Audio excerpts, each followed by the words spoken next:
matin. L'édito politique sur Europe 1 avec Le Figaro. Bonjour Vincent Trémollet de Villers. Bonjour Jacques, bonjour Marion, bonjour à tous. Alors ce n'est pas la vie politique française, mais c'est selon vous une décision politique de premier ordre. Hier, le régime algérien a condamné à 3 ans de prison ferme l'écrivain Kamel Daoud. Pourquoi avoir choisi d'y revenir ce matin ?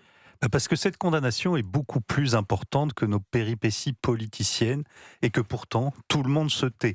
David Lisnard, François-Xavier Bellamy se sont exprimés avec force, mais pour le reste c'est silence radio et c'est pourtant un prix Goncourt qui a été condamné et nous sommes une patrie littéraire, mais on attend toujours les réactions d'Emmanuel Macron, de Sébastien Lecornu, de Jean-Noël Barrot, notre ministre des Affaires étrangères, et de Catherine Pégard, notre ministre de la Culture. Quant aux ligues de vertu qui pétitionnent, qui manifestent, elles restent silencieuses.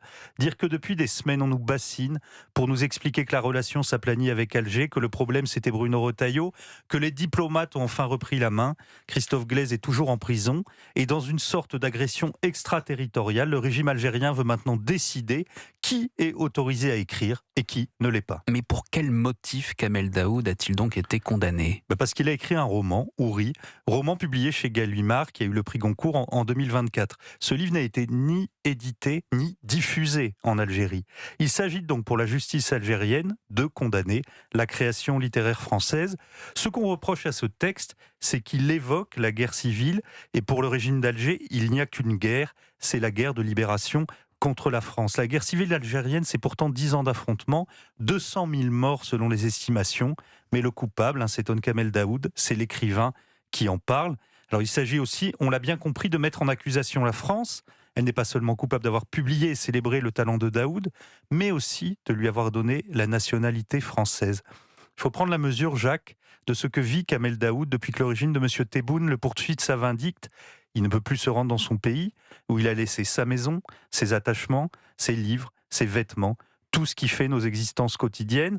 Et à la peine de prison, la justice a ajouté une amende dont le montant est équivalent, bien entendu, à la valeur de la maison de Kamel Daoud. Les terroristes qui ont mené cette fameuse guerre civile dont il a le tort de parler sont en liberté et lui est menacé d'être jeté en prison. Sa plume le condamne à l'exil et met en péril sa liberté. À côté de cette histoire, nos tourments de bord de Seine, nos indignations vertueuses, nos fantasias contre des ennemis imaginaires ressemblent à une comédie ballet. Au Boualem Sansal, Kamel Daoud, pourquoi le régime algérien déploie autant de force contre les écrivains ? Alger, c'est la Mecque de la liberté, a dit un jour Rima Hassan. Mais non, le régime algérien, c'est la Mecque du mensonge. C'est une mauvaise fiction. Donc ce régime ne déteste rien tant que les œuvres de fiction dans lesquelles peuvent se réfugier la liberté et la vérité. Comment ne pas penser enfin avec cette condamnation au persiflage mondain, à cette disqualification sournoise que l'on veut faire subir à Boualem Sansal depuis qu'il est entré en France et qu'il a choisi de changer d'éditeur. Des journalistes qui n'ont jamais écrit un livre mettent en doute son talent, des écrivains qui ne vendent pas un livre mettent en doute son succès, des militants qui ne prennent aucun risque mettent en doute son courage. De leur côté, les tenants de la Nouvelle-France n'ont pas un mot d'estime ou de compassion pour ces nouveaux Français que sont Kamel Daoud et Boualem Sansal. Pourtant, ce ne sont pas seulement des écrivains, ce sont des sentinelles.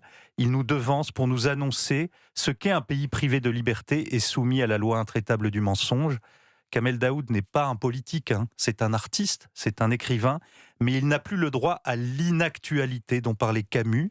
L'histoire l'a désigné pour nous prévenir qu'avoir du talent, du courage et d'écrire en langue française peuvent être des motifs de condamnation. L'édito politique sur Europe 1 signé Vincent Trémollet de Villers du Figaro.